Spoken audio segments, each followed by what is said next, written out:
మంచిది. మన ప్రభువును మన రక్షకుడైన ప్రభు యేసుక్రీస్తు మీ అందరికీ వందనాలు. ఆ దినాల్లో గెత్సెమనే తోటలో ప్రభు యేసుక్రీస్తు వారి శిష్యులతో అన్న మాట, ఒక్క గడియను మేలుకొని ఉండలేరా? ఆత్మసిద్ధమే, శరీరం బలహీనం. శోధనలో ప్రవేశించుకున్నట్లు మెలకువగుండి ప్రార్థన చేయండి అని అన్నాడు. సో ఈ మాట అందరికీ వర్తిస్తుంది. శోధనలో ప్రవేశించకుండా ఉండాలి అంటే మనం ప్రార్థన చేసుకొని, దేవా మా కుటుంబాల చుట్టూ కంచిపోయిన, మా బిడ్డల చుట్టూ కంచిపోయిన ఆయన, మా ఉద్యోగాలు మా వ్యాపారాల చుట్టూ కంచిపోయిన ఆయన. లేకపోతే ఏం జరుగుతుందంటే శోధకుడు శోధించడానికి వస్తాడు.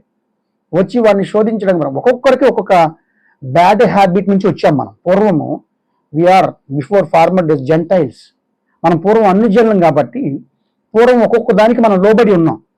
ఇప్పుడు మరలా ఆ శోధకుడు దాన్ని తీసుకొచ్చి మరలా మన ముందు పెడతాడు. ప్రార్థన చేసుకోలేదు కాబట్టి, దేవుని కంచి లేదు కాబట్టి, అపవాదైన సాతాను ఈ క్రాంతికి ఏది బ్యాడ్ హ్యాబిట్ పూర్వపు దాన్ని తీసుకొచ్చి మరల పెట్టి వాడిని దాంట్లో పడగొట్టాలన్న ఉద్దేశంతో శోధకుడు వస్తాడు. అందుకని ప్రభు అంటున్నాడు, శోధనలో ప్రవేశించకూడనట్లు మెలకువగుండి ప్రార్థన చేయండి. ప్రతిరోజు ప్రార్థన ఉండాలి. నిన్నటి ప్రార్థన ఈరోజు సరిపోదు. నిన్నటిది ఈరోజు ప్రార్థన ఈరోజే. నిన్న తిన్నాం కానీ ఈరోజు తినకుండా ఉంటున్నాం కాదు, తిన్నాం. అలాగే మనం కూడా మెలకువగుండి ప్రార్థన చేయాలి. ఈ దినాలు నేను అబ్జర్వ్ చేసింది ఏంటంటే, విశ్వాసులు పడిపోయే దినాలు ఇవి.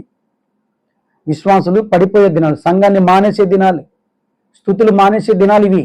భక్తిహీనులైపోయే దినాలు, అనేకల ప్రేమ చల్లారిపోయే దినాలు. ఈ దినాల్లో నువ్వు మెలకువగా లేకపోతే, ప్రార్థన లేకపోతే, పరిశుద్ధత లేకపోతే, వాక్యం చదవకపోతే, ఇంకా దేవునికి దూరం అయిపోతే కనుక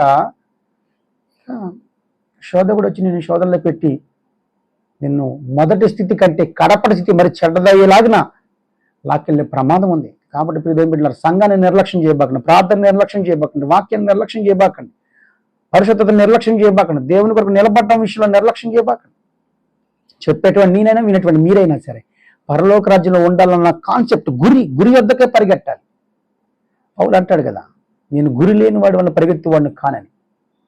కాబట్టి గమనించి మెలకువగా ఉండి ప్రార్థన చేసుకోండి. శోధకుడి నుంచి తప్పించబడేలాగిన యోబు ప్రతిరోజు ప్రార్థన చేసుకుని తన కుటుంబం చుట్టూ కంచి వేసుకున్నాడు. అలాగే మీరు కూడా కంచి వేసుకొని శోధకుడు రాకున్నట్లుగా ప్రభు యొక్క శక్తిని పొందాలని కూడా నేను ఆయన సేవకుడిగా తెలియజేస్తా ఉన్నాను. God bless you, God bless to all. షాሎም టు ఆల్.